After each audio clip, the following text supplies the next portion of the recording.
سڵاتان لێبێت و ئەم کاتتان باش بینەرانی خۆشەویستی تەلەڤیزیۆنی کۆمەڵە بە یارمەتی هاوڕێیانی هاوکارم لەگەڵتانم بۆ پێشکەشکردنی گەشتی هەواڵەکانی سەر لە بەیانی ڕۆژی سێشەممە. سەرەتا سەردێڕی چەند هەواڵ.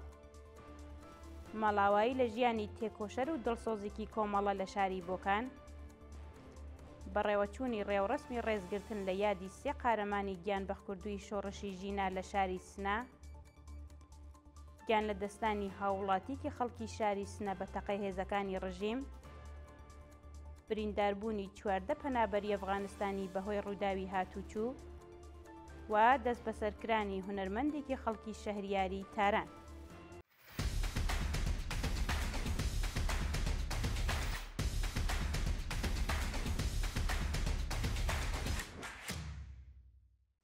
ماڵاوایی لە ژیانی تێکۆشەر و دڵسۆزێکی کۆمەڵە لە شاری بۆکان.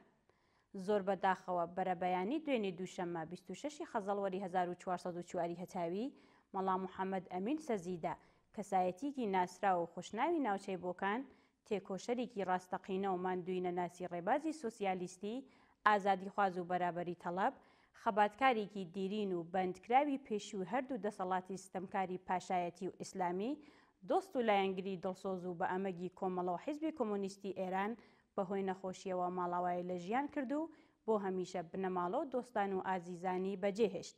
مەڵا محەممەد ئەمین سەرەڕای ئەوەی کە بەردەوام لەلایەن ئیطلاعاتی ڕژیمی ئیسلامیەوە لە ژێر زەخت و گوشاری دەرونی و جەستەییدا بوو، ماوەیەک لە ناو سیاچاڵەکانی ڕژیمدا دەست بەسەر کرا و بە توندی کەوتە ژێر ئەزیەت و ئازارەوە، بەڵام هیچ کات لێوی پڕ لە ڕازی نەکردەوە. نهێنیەکانی پاراست و سەری بۆ دوژمن و جەلادەکانی ڕژیم دانەنەواند و نمونەیەک بوو لە خۆڕاگری بۆ هاوبەندیەکانی و دوای ئازادبوونیش وەک کەسایەتیکی ناسرا و خوشناوی ئاوایی شێخاڵی و ناوچەی بۆکان و دەوروبەر سەربەرزانە ژیا و وەک ئینسانێکی خوڵیای ئازادی و ژیانێکی شیاوی ئینسان بە ڕێباز و باوەڕی سۆسیالیستی وەفادار مایەوە و تا دوا هەناسە بەکردەوە ڕێبواری شێلگیری ئەو ڕێبازە و سەرمەشق و ئیلهام بەخش بوو بۆ هەموو ئەو کەسانەی کە دڵیان بۆ ئازادی و یەکسانی ئینسانەکان لێدەدا.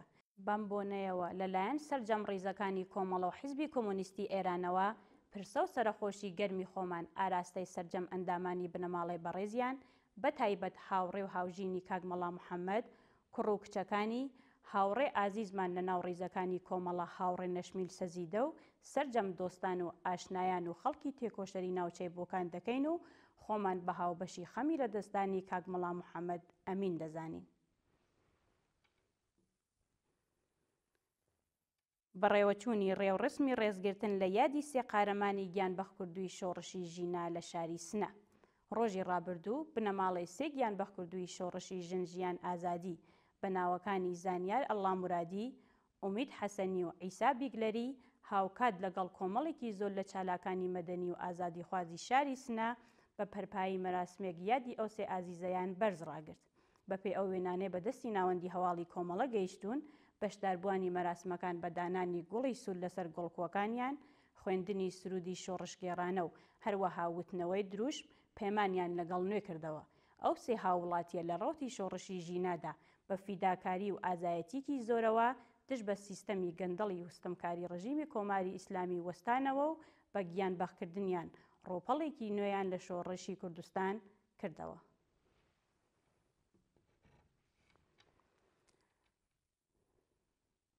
کۆبوونەوەی ناڕەزایەتی خانشینکراوانی مخابرات لە کوردستان و ئێران. ڕۆژی یەکشەمە و دووشەمە 25 و 26 خەزەڵوەر خانشینکراوانی مخابرات لە شارەکانی مەریوان، سنە، کرماشان، تاران، قەزوین، گیلان و چەند شاری دیکە دژ بە وەدینەهاتنی بەڵێنەکانی بەرپرسان کۆبوونەوە. بەشداربووانی کۆبوونەوەکە بە وتنەوەی دروشم دژ بە دەسەڵاتی گەندەڵی ڕژیمی کۆماری ئیسلامی و هەڵکردنی پلاکارد، خوازیاری بەرزکردنەوەی ئاستی حەقدەست بەپێی ڕێژەی هەڵاوسان، پێدانی حەقدەست و مەزایە دواخراوەکان، ئازادی دەستبەجێ بەندکراوانی سیاسی و عەقیدەتی، هەڵوەشاندنەوەی حوکمی سێدارەی هەموو بەندکراوان، کۆتایی هاتنی گوشاری ناوەندە ئەمنیەکان لەسەر خانشینکراوانی ناڕازی و هەروەها دابینکردنی بیمەی دەرمانی کارامە بوون.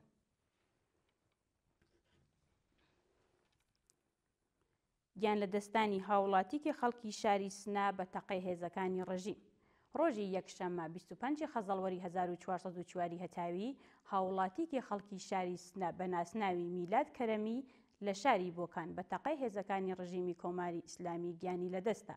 بەپێی راپۆرتەکان ئۆتۆمبیلی ناوبراو لەلایەن هێزەکانی ڕژیمەوە دەستڕێژی لێکراوە و بەهۆیەوە گیانی لەدەستاوە و سەرنشینێکی دیکەی ئۆتۆمبیلەکەی بە ناوی موختار بوودەرزی بریندار و دەست بەسەر کراوە. شایانی باسە لە ڕۆژانی ڕابردوودا دوو هاوڵاتی دیکەی خەڵکی شاری خۆی سەر بە پارێزگای ورمێ بە ناوەکانی خالس و یوسف پەرویزی درانە بەر دەستڕێژی گولە و گیانیان لەدەستە. کۆبوونەوەی بنەماڵەی بەندکراوانی مەحکوم بە سێدارە لە شاری تاران. ڕۆژی ڕابردوو بنەماڵەکانی پویا قوبادی، وەحید بەنی عامریان، ئەبولحەسەن مۆنتەزێر، بابەک عەلیپور، ئەکبەر دانشوەرکار و محەممەد تەقەوی سانگدهی 6 بەندکراوی سیاسی مەحکوم بە سێدارە لە بەردەم بینای دادگای باڵای وڵات کۆبوونەوە. بەشداربووانی کۆبوونەوەکە بە وتنەوەی دروشم و هەڵکردنی پلاکاردینا بۆ سێدارە، خوازیاری هەڵوەشاندنەوەی حکمی سێدارەی هەموو بەندکراوان، ئازادی دەستبەجێ هەموو بەندکراوانی سیاسی و عەقیدەتی و هەروەها کۆتایی هاتنی گوشاری ناوەندە ئەمنیەکانی ڕژیمی کۆماری ئیسلامی بۆ سەر بنەماڵەی ناڕازیانی بەندکراوانی مەحکوم بە سێدارە بوون. شایانی باسە ناڕازیان جەختیان لەسەر ئەوە کردەوە کە تا کاتی وەدی هاتنی داخوازیەکانیان بەردەوام ئەبن لە ناڕزایەتی و لە کۆتاییدا پشتیوانیان لە هەڵمەتی سێشەمەکانی نابۆ سێدارە دەربڕی. ناڕزایەتی ماڵدزراوانی شرکەتی ڕامک خودرۆ لە تاران کۆبوونەوە. ڕۆژی دووشەممە 26 خەزەڵوەری 1404 هەتاوی کۆمەڵێک لە ماڵدزراوانی شرکەتی ڕامک خودرۆ دژ بە وەدی نەهاتنی بەڵێنەکانی بەرپرسان لە بەردەم کۆگای قەزایی تاوانە ئابوووریەکانی تاران کۆبوونەوە.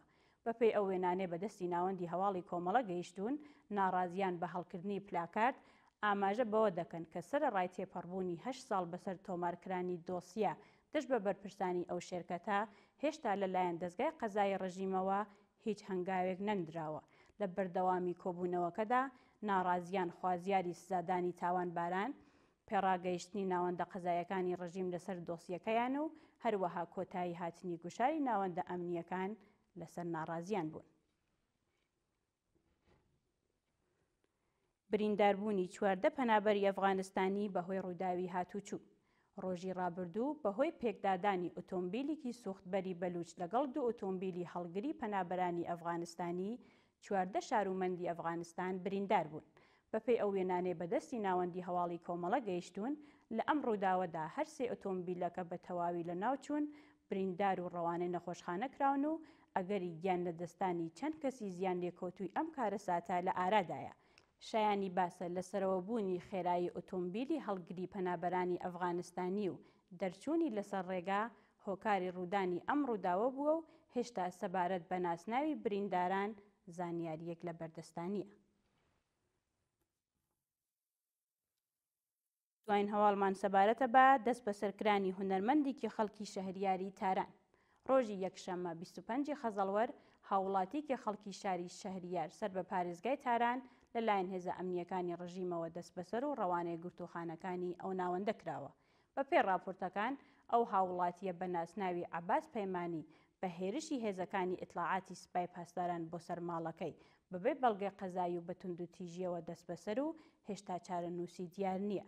شایانی باسە سەرەڕای بە دوواداچوونی بنەماڵەی لەسەر دۆخی تەندروستی و شوێنی ڕاگررتنی تا کاتی داڕشتنی ئەم هەواڵە سەبارەت بە ئەو دەست بەسەرکراوە زانیاریەک لە بەردەستانیە. بینەرانی عەزیز و خۆشەویست، هەواڵەکانتان پێشکەش کرا. هەر شاد و ئاسوودە بن.